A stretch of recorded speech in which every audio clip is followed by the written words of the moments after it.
Hi friends, చూడండి నేను eggs ఉడకపెడుతున్నా. అందరు హౌస్ వైఫ్స్కి ఒక ఆలోచన ఉంటుంది కదా, డైలీ నిద్రలేగానే ఈరోజు ఏం కర్రీ వండాలిరా దేవుడా అని ఆలోచిస్తూ ఉంటారు. ఏం కర్రీ చేయాలని అర్థం కాదు. సో నేను అలానే బాధపడుతూ ఉంటా. అందుకే ఇవాళ ఎగ్ కర్రీ చేద్దామని డిసైడ్ అయ్యా. మీరు కూడా ఎగ్ కర్రీ చేస్తారని మీకు వీడియో చేసి మీకోసం అప్లోడ్ చేస్తున్నా. ఓకే, నా కర్రీ నచ్చితే చేసుకోండి, ట్రై చేయండి, చాలా బాగుంటుంది. ఓకే, ఫస్ట్ ఎగ్స్ ఇలా బాయిల్ చేయాలి. ఎగ్స్ బాయిల్ చేయడం చాలామందికి రాదు కదా. సో ఎలా బాయిల్ చేయాలంటే, ఇలా 6 ఎగ్స్ తీసుకొని ఫ్రీగా ఉన్న బౌల్లో వేయాలి. ఇరుగ్గా ఉడకపెట్టకూడదు. ఎగ్స్ని ఒకదానికి ఒకటి తగలకుండా ఫ్రీగా ఉన్న బౌల్లో అలా ఉడకబెట్టాలన్నమాట. కొంచెం సాల్ట్ వేసి, వీలైతే నిమ్మకాయ వేసినా కూడా బాగానే ఉంటుంది. ఎగ్స్ క్లీన్గా ఉడుకుతాయి అన్నమాట. మనం మళ్ళీ వాష్ చేసే పని లేకుండా నిమ్మకాయ ముక్క ఒక హాఫ్ స్లైస్ వేస్తే సరిపోతుంది. సో ఇలా బాయిల్ అవుతుంది కదా, బాగా ఇట్లా మరుగుతుంది కదా, అలా ఆ స్టేజ్కి వచ్చిన తర్వాత అలా ఒక 5 మినిట్స్ ఉడకాలి. 5 మినిట్స్ కరెక్ట్గా ఉడకగానే ఇమీడియట్గా 5 మినిట్స్ కరెక్ట్గా టైం చూసుకోండి. మీరు ఉడకగానే స్టవ్ ఆపేయండి. ఆపేసి మూత క్లోజ్ చేసేయండి ఈ ఎగ్స్ మీద. ఓకే, మూత క్లోజ్ చేసి 12 మినిట్స్, ఎగ్జాక్ట్లీ 10 to 12 మినిట్స్ ఆగి అప్పుడు గుడ్డు ఓపెన్ చేయండి. దానికి ముందే ఓపెన్ చేస్తే ఏమవుతుందంటే, లోపటున్న ఎల్లో ఉంటుంది కదా, అది ఉడకదు. సో ఇలా మీరు ఉడకబెట్టారంటే మీకు ఎగ్ పర్ఫెక్ట్గా ఉంటుంది. ఎగ్ మరీ బాగా ఉడికిపోయినా కూడా ఏమవుతుందంటే, అదొక రబ్బర్ లాగా తినాలనిపించదు, పళ్ళకి అతుక్కున్నట్టుగా అలా ఉంటుంది ఎగ్. సో ఇలా మీరు ఉడకబెట్టారంటే మీకు ఎగ్ బాగుంటుంది. చాలామంది అలా తినరు, ఎగ్ బాగా ఉడికితే తినరు. ఓకే, ఈ టిప్ ఫాలో అవ్వండి. నెక్స్ట్ నేను ఆ ఎగ్ పులుసుకి ఏమైతే ఇంగ్రీడియంట్స్ కావాలో అవన్నీ నేను రెడీ చేసి పెడతాను, ఇది ఉడికేంత లోపు. ఓకే, చూడండి, 5 టమాటా, ఇంత చింతపండు తీసుకున్నాను, ఒక చిన్న నిమ్మకాయ అంత. ఆ 2 కలిపి మిక్స్ చేసి పులుసు తీసి పక్కన పెట్టుకోవాలి. ఓకేనా. నెక్స్ట్ కొత్తిమీర, అండ్ ఇది జీలకర్ర మెంతుల పొడి. ఇది వచ్చేసి తిరగమాతలో వేయడానికి కావాల్సిన పదార్థాలు ఏంటి: మిరియాలు, సోంపు, కసూరి మెంతి. ఓకే,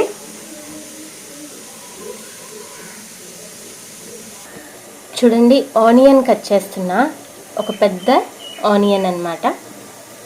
ఓకే, చూడండి, ఇక్కడ మన ఎగ్స్ బాయిల్కి వచ్చేసాయి. ఇప్పుడు నేను స్టవ్ ఆపేస్తాను. స్టవ్ ఆపేసి దీని మీద మూత క్లోజ్ చేయాలి. మూత క్లోజ్ చేస్తున్నాను. 12 మినిట్స్ ఇలాగే పెట్టండి ఈ బౌల్ని కదిలించకుండా. 12 మినిట్స్ తర్వాత అప్పుడు ఓపెన్ చేయండి. గుడ్డు పర్ఫెక్ట్గా ఉంటుంది. చూడండి, అసలు ఒకసారి ఒక్క గుడ్డు కూడా మీకు బ్రేక్ అయ్యి లేదు. బ్రేక్ అవ్వకుండా గుడ్డు ఇలా నీట్గా ఇలా పగలగొట్టుకోవాలి. అన్ని గుడ్లు నీట్గా ఉన్నాయి. ఓకే,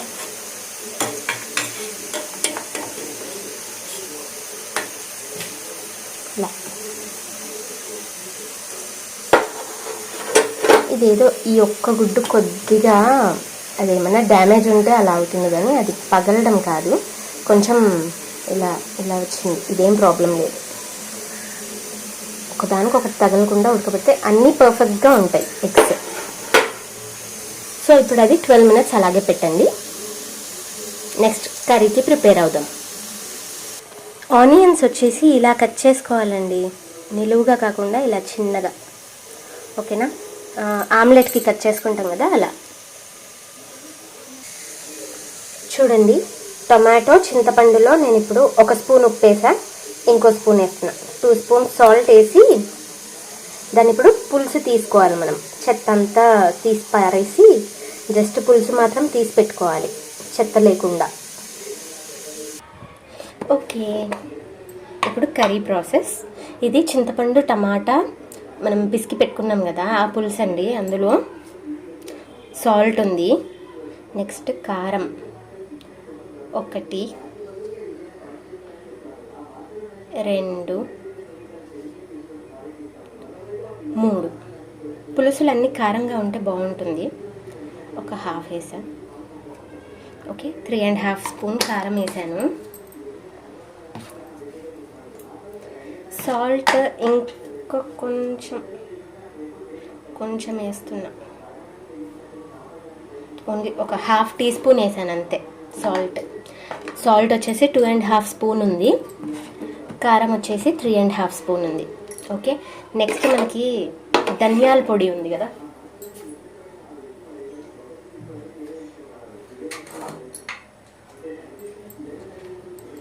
ధనియాల పొడి 1 స్పూన్ వేస్తున్నాను. ఇది చిన్న స్పూన్ అందుకే ఇంకో హాఫ్ యాడ్ చేసా.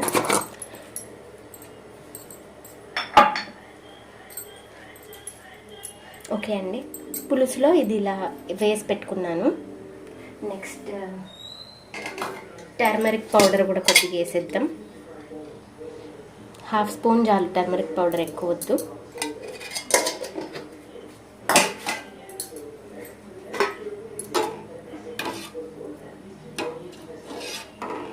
ఓకే, ఇది నేను పక్కన పెట్టేస్తాను. నేనేం స్టవ్ వెలిగించలేదు, జస్ట్ అలా పెట్టి మీకు చూపించడానికి కెమెరా అక్కడ ప్లేస్ చేశాను.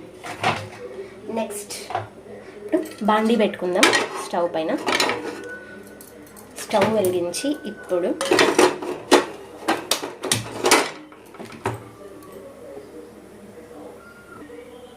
దీంట్లో ఆయిల్ పోసుకోవాలి. గిన్నె కాలింది కదా, ఆయిల్ పోసుకుందాం.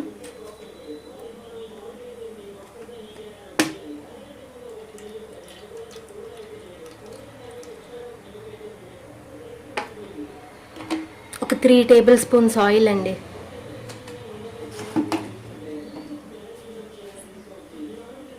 ఆయిల్ బాగా మరిగిన తర్వాత దాంట్లో కొంచెం హింగువ. ఓకే,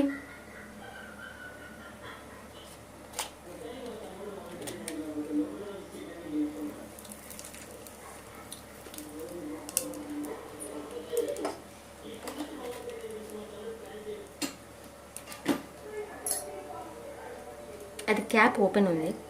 సో నెక్స్ట్ ఇది మెంతుల పౌడర్ అండి, అండ్ కొంచెం జీలకర్ర, అది వేయించి పౌడర్ చేశాను, వేస్తున్నాను.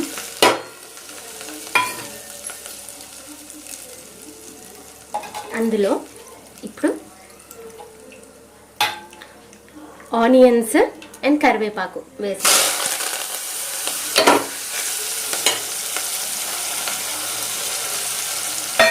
ఓకే, బాగా కలిపి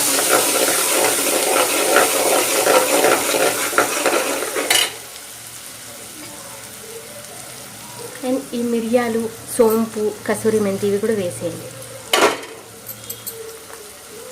బాగా వేగనివ్వండి, అన్నీ ఒకేసారి వేగిపోతాయి.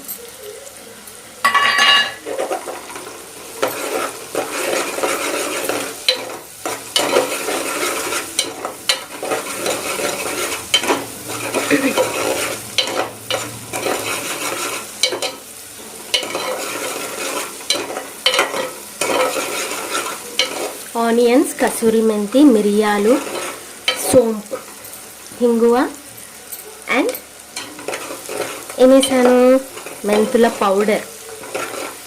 ఓకే, అవన్నీ బాగా మిక్స్ చేసి కొద్దిగా ఆనియన్స్ బాగా వేగనివ్వాలి, లేకపోతే పులుసు పాడైపోతుంది. ఆనియన్స్ బాగా వేగితేనే కమ్మగా ఉంటుంది.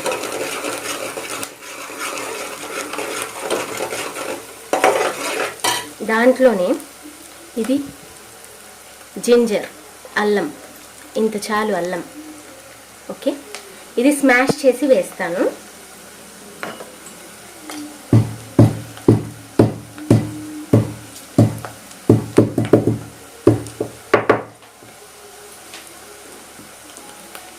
ఊరికే కచ్చా పెచ్చా అలా స్మాష్ చేయండి, మరీ మెత్తగా అక్కర్లేదు. ఇలా కచ్చా పెచ్చా స్మాష్ చేశాను, వేస్తున్నాను.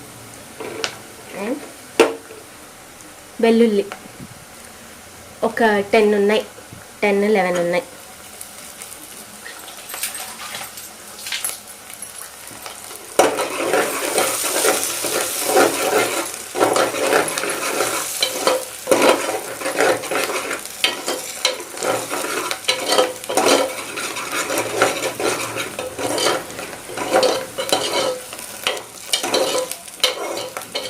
గోల్డెన్ బ్రౌన్కి రావాలి ఆనియన్.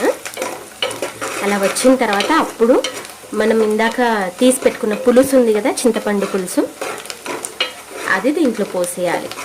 ఇది కొద్దిగా బాగా వేగిన తర్వాత ఇక్కడ కొద్దిగా పసుపు వేసుకోవచ్చు మీరు.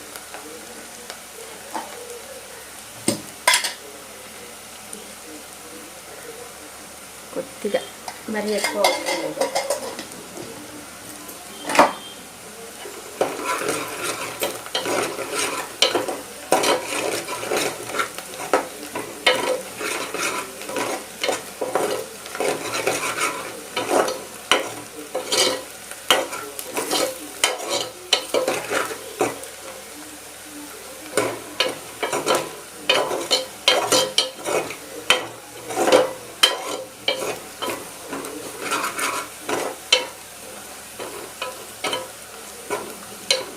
ఓకే అండి. ఆనియన్ కొంచెం బాగా వేగింది. ఇప్పుడు నేను పులుసు పోసేస్తాను. ఇది పులుసు.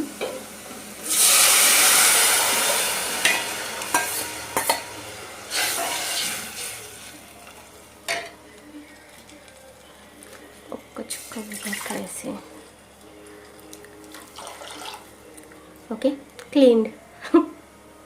మనకి బౌల్ ఏది యూజ్ చేసినా, మిక్సీ గిన్నె ఏది యూజ్ చేసినా క్లీన్ అయిపోవాలన్నమాట అక్కడికి. సో క్లీన్, ఇందులో ఏది లేకుండా అంతా పోసేసాను. ఇది బాగా మరగాలి, పులుసు బాగా మరగాలి.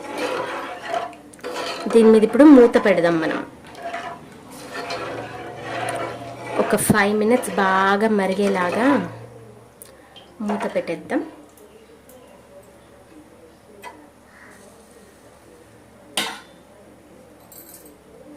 కొన్ని వాటర్ వేస్తా. మీరు తినే పులుసు కన్సిస్టెన్సీని బట్టి మీరు వాటర్ యాడ్ చేసుకోండి. మరీ ఎక్కువ యాడ్ చేసినా మీకు పల్చగా అయిపోయింది అంటారు.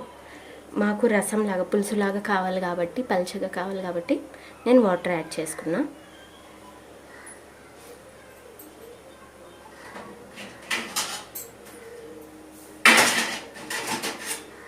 ఇప్పుడు దీని మీద మూత పెట్టేస్తాను. ఓకే, ఒక 5 minutes ఇది ఇలా మరగనిద్దాము. సెగ పెద్దగానే ఉంది, నేను చిన్నగా చేయలేదు.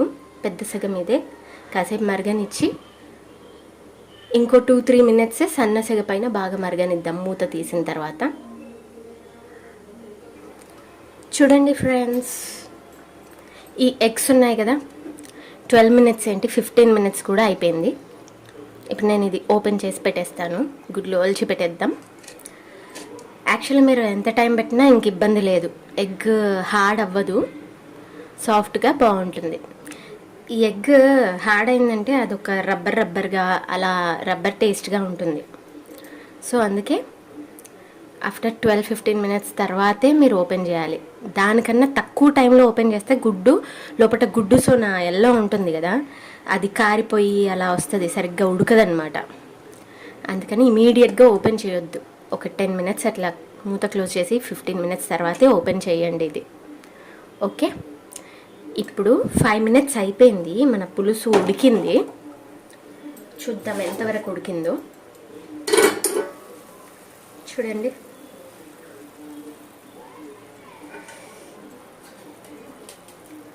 ఇలా ఉడికిందన్నమాట. పచ్చి వాసన, కారము అవన్నీ పచ్చి వాసనగా ఉంటాయి కదా, అందుకని అవన్నీ బాగా ఉడకాలి.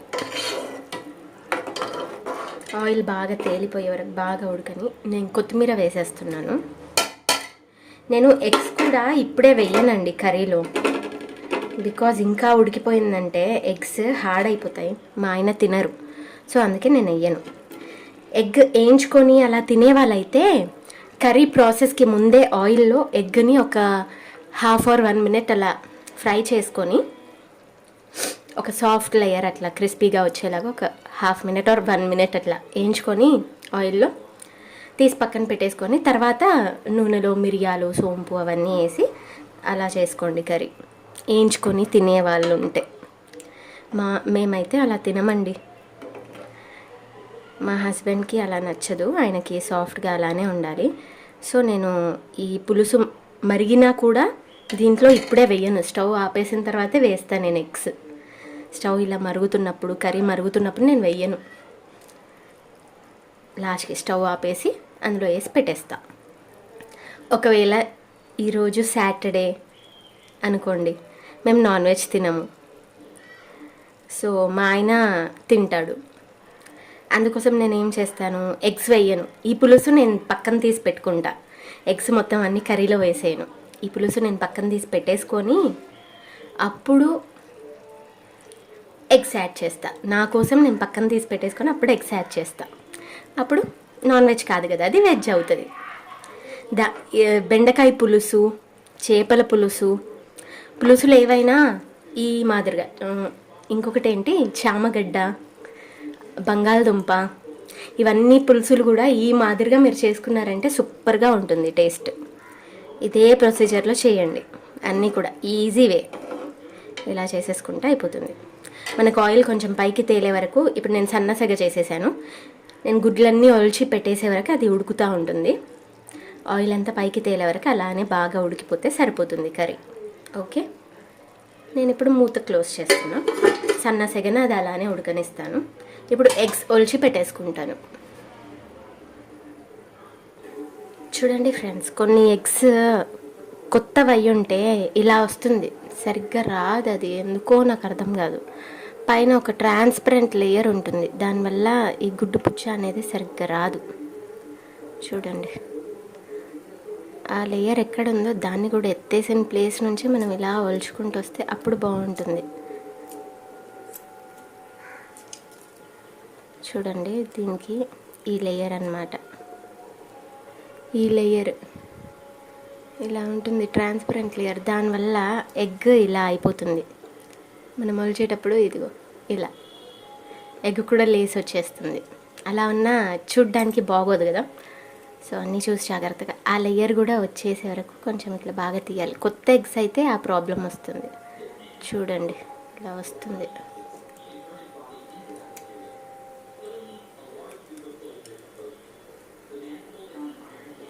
అండ్ ఒక ఎగ్ నాది ఇలా వచ్చిందండి. అన్ని ఎగ్స్ బాగున్నాయి, ఈ ఒక్క ఎగ్ ఇలా వచ్చేసింది. ఇదేం పెద్ద ప్రాబ్లం కాదు, తినొచ్చు.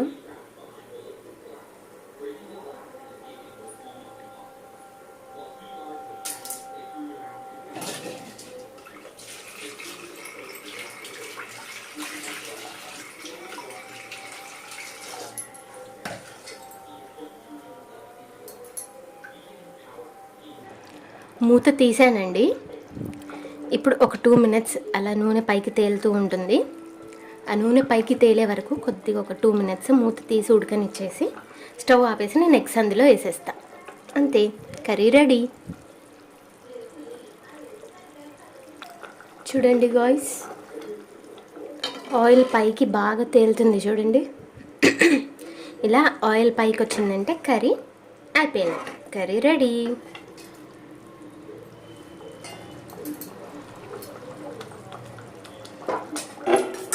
ఎగ్స్కి ఇలా ఘాటు పెట్టుకొని ప్లస్ లాగా ఒకటి అడ్డంగా, నిలువుగా అడ్డంగా ఘాటు పెట్టుకొని నేను స్టవ్ ఆపేస్తున్నా. ఓకే, వేసేసుకోవాలి ఇందులో, అంతే. ఘాటు పెట్టేసి వేసేస్తున్నా.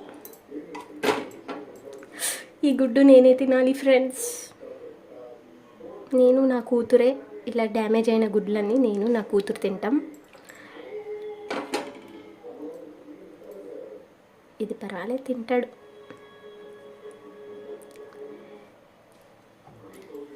ఇలా.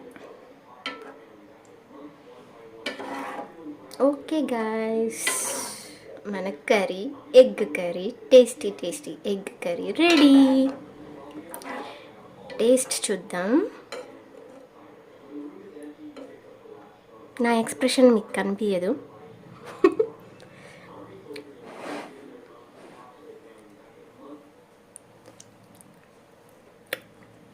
వావ్, సూపర్ ఉంది.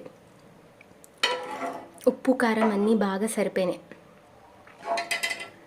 సో మీరు ఈ లిమిట్లో సేమ్ ఇవే ఇంగ్రీడియంట్స్ ఇంతే లిమిట్లో వేసుకున్నారంటే ఒక 3.5 to 4 స్పూన్స్ కారం, 3 స్పూన్స్ ఉప్పు అండ్ పసుపు 1/2 స్పూన్ అండ్ మెంతుల పౌడర్ 1 స్పూన్, జీలకర్ర మెంతుల పౌడర్, అంతే. ఈ ఇంగ్రీడియంట్స్కి ఇది వేసుకోండి. అండ్ చింతపండు ఒక చిన్న నిమ్మకాయ సైజు చింతపండు, 5 టమాటోస్. ఇవి ఇంగ్రీడియంట్స్. ఇలా మీరు సేమ్ ఇదే ప్రొసీజర్లో క్రియేట్ చేసుకోండి, ప్రిపేర్ చేసుకోండి. Thank you for watching my video. Like, share and subscribe. Curry నచ్చితే కామెంట్ చేసి చెప్పండి ఎలా ఉందని. చేపల పులుసు కూడా మీరు సేమ్ ఇదే ప్రొసీజర్ ఫాలో అవ్వండి. ఇప్పుడు నేను ఎగ్స్ వేసాను కదా, ఈ పులుసు అంతా ఉడికిన తర్వాత ఎగ్స్ ఏవైతే వేసానో ఇదే ప్లేస్లో మీరు చేపలు వేయాలి. సన్న సెగ చేసుకొని స్టవ్ ఆపేయకుండా చేపలు వేయాలి. ఈ టైంలో ఇదంతా ఉడికిపోయిన తర్వాత ఈ టైంలో చేపలు వేసి బాగా ఉడకనివ్వాలి మూత పెట్టి. ఒక 5 minutes ఆర్ 10 minutes, బాగా 5 minutes చాలు. చేపలు తొందరగా ఉడికిపోతాయి, 5 minutes ఉడుకుతాయి. బాగా ఉడకనిచ్చేసి మూత తీసి పక్కన పెట్టేసి ఒక 2 minutes అలా ఉడకనిచ్చేసి అందులో లాస్ట్కి ఈ జీలకర్ర మెంతులు ఆవాలు 3 వేయించి పౌడర్ చేసి లాస్ట్కి వేసేయాలి అందులో. అంతే, చేపల పులుసు కూడా రెడీ. ఈరోజు మీరు 2 కర్రీస్ నేర్చుకున్నారు నా వీడియోలో. నచ్చినట్లయితే like, share and comment and subscribe my channel. Thank you. Please support.